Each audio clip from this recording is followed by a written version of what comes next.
masterclass. Donc le thème, c'est l'état d'esprit des vainqueurs. Ok? L'état d'esprit des... Je veux que vous répétez avec moi. Vainqueur. Vainqueur.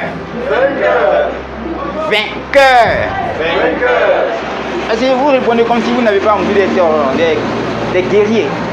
Quand je parle des guerriers, parce que souvent vous allez voir un patron, il a dit il est petit comme ça, mais il dit quoi? Faites ça, faites ça, faites ça.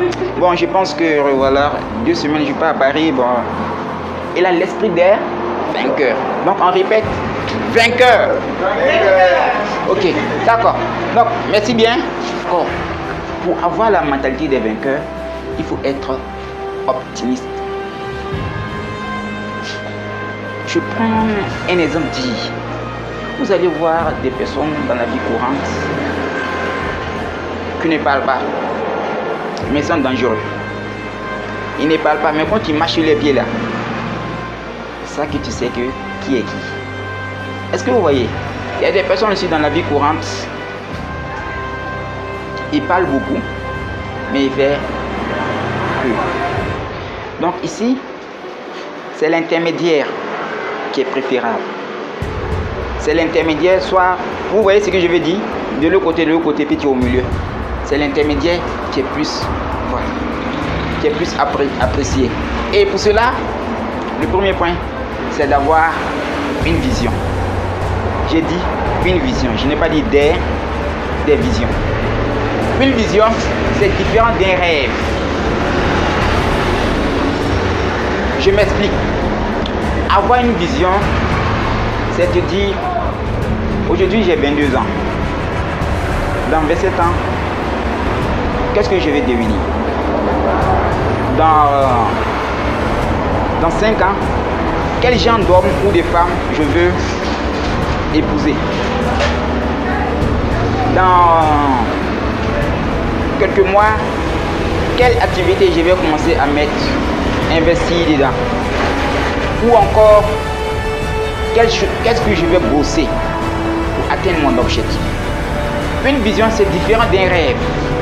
Un rêve, c'est ce qu'on voit de l'esprit et on n'a pas des méthodes pour y arriver. Je peux dire, un rêve, c'est une vision qui n'est pas soumise à des états. Est-ce que vous voyez? Quand on a un rêve, c'est que ce n'est pas soumis par des états. Quand on a une vision, c'est bien défini. Petit. Je prends un exemple dit dans la vie courante. Quelqu'un peut décider de vendre des chewing-gums à l'école, en classe, peut-être à l'université comme ça. Il vend des chewing-gums. Mais il se dit quoi? Dans 2 mois, je vais passer des chewing-gums au toffee, au bonbon. Vous voyez? Et lorsque les 2 mois là arrivent là, qu'il pleut, qu'il neige, compétition obligatoire. Le toffee peut décider aussi également de vendre des biscuits. Des biscuits peuvent maintenant migrer vers autre chose. Jusqu'à un jour, tu vas voir qu'elle va faire importer maintenant des remorques. Les remorques peut-être des voitures. Vous voyez? Non, c'est aussi comme ça. Ce sont des étapes bien cohérentes, c'est bien défini. Quel que soit qu'il pleut, qu'il neige, ton objectif doit atteindre. Les hommes d'affaires, tous les grands hommes d'affaires, tous les cadres de l'entreprise, tous les, disons, les fonctionnaires de la fonction publique qui sont des leaders. Je ne parle pas qui est fonctionnaire et puis genre, chaque soir tu regardes télé et peut-être que voilà. Non, je parle de ceux qui persévèrent. Vous allez voir quelqu'un qui entre dans la fonction publique en tant qu'enseignant. Enseignant, il est passé directement en proviseur. Proviseur, ce sont des étapes très cohérentes. Et puis il monte. Est-ce que vous avez vu? Donc avoir une vision, c'est aussi avoir ces étapes-là. Ce n'est pas un rêve. Un rêve, c'est quelqu'un qui rêve que non, lui il va aller à Paris. Quand il voit les gens à Paris, il publie ça sur ses statuts. Ça ne va jamais arriver. Tu rêves avoir une Ferrari. Tu n'as pas des étapes. Tu ne vas jamais arriver. Je prends un exemple dit. Peut-être que tu rêves d'avoir une Ferrari 280. Ferrari, c'est une voiture de luxe. C'est ça? Et dans la voiture, la Ferrari 280. C'est ça? La première des choses qu'il doit faire là, la première étape là, qui au moins sait conduire une voiture. Ou encore, avant ça, il doit d'abord visualiser. Visualiser, c'est comme une prière pour les religieux. Tu pries, tu demandes à ton bon Dieu, voilà. C'est une sorte de visualisation. Ou encore tu te vois dans la voiture, et puis toi-même tu te vois dans la voiture, et puis souvent tu appuies sur le frein, et puis bon, l'accélérateur, tu as envie de. Mais tu as peur pour pas savoir freiner quelqu'un. C'est la première étape. Est-ce que vous voyez? C'est la première étape. Il faut forcément savoir conduire une voiture. Le succès ne surprend pas. Il faut te préparer pour que le succès te surprenne. Si tu ne te prépares pas, c'est difficile que le succès te surprenne. Je vais parler de ça dans une autre grille. On appelle ça l'éducation. Vous allez voir des personnes qui ne savent pas manger avec des cuillères, des fourchettes. Pourtant, ils veulent devenir riches. Ça ne va pas arriver. Parce qu'ils sont des étapes. Est-ce que vous voyez?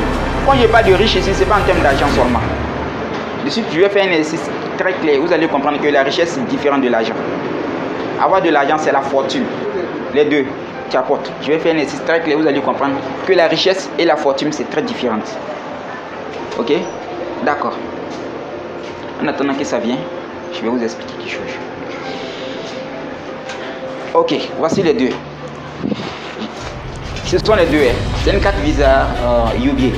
Ça, c'est 10 000 francs. C'est ça? Si on te demande de choisir un, tu prends quoi? Tu prends 10 000 francs. Si on te demande de choisir quel, tu prends quoi? Tu prends la carte. Pourquoi tu prends la carte? Parce que bon, avec la carte, tu peux faire Plusieurs diront que 10 000. Peut-être que la carte, il y a 0 dedans. Ok, si on te demande de choisir un, tu prends quoi? Ça. Ok, je vais vous dire. Ça, c'est du franc CFA. Lorsque tu pars en Europe, tu ne peux pas dépenser. Lorsque tu pars en Europe, si tu veux convertir, ça va devenir plus. Ça, du jour au lendemain, tu peux perdre. Ça, donc ça, en réalité, on peut définir ça comme quoi? Une monnaie. Ce n'est pas de l'argent, mais c'est une monnaie. Parce que quand on part en Europe, ça change. Ça devient euro. Quand on part en Amérique, ça devient dollar. Donc, ce n'est pas de l'argent, mais c'est une monnaie. Ok? Ça, c'est une carte UBA. À l'intérieur, on peut avoir beaucoup d'argent, comme elle a dit ici. On peut mettre beaucoup d'argent. La majeure partie des gens, lorsqu'on va les demander de choisir, vont choisir ça. Parce que ça, c'est l'argent physique. C'est ça? Mais ça, on peut mettre beaucoup d'argent dedans. C'est la même chose. Ça, c'est plus valeureux que ça. Ça, d'ailleurs, même, ça coûte 10 000 francs. Même si c'est 0. Même s'il n'y a rien dedans, ça coûte 10 000. C'est ça? Ça, c'est 10 000. Celui qui a un mental, un état d'esprit de vainqueur, il va préférer ça. Parce que quoi? Tu se dis quoi? Ça, on peut transformer ça en argent. On peut transformer ça en monnaie. Est-ce que vous comprenez? Je vais prendre un exemple dans la vie courante. Vous allez voir certains riches, ils vont venir, ils vont s'arrêter comme ça. Ils vont dire cet endroit-là, ça me plaît, je veux acheter ça. Alors que toi, tu vois l'endroit, c'est vilain, c'est... Tu vois, non? C'est décapité, bizarrement, bon, tu vois? Mais lui, avec son état d'esprit, il peut transformer ça en une valeur. Il peut transformer ça en une monnaie. C'est surtout ça. C'est comme ça. Et ça. Donc ça, en réalité, lorsque tu te bases sur ça, tu ne pourras pas devenir riche. C'est la première étape.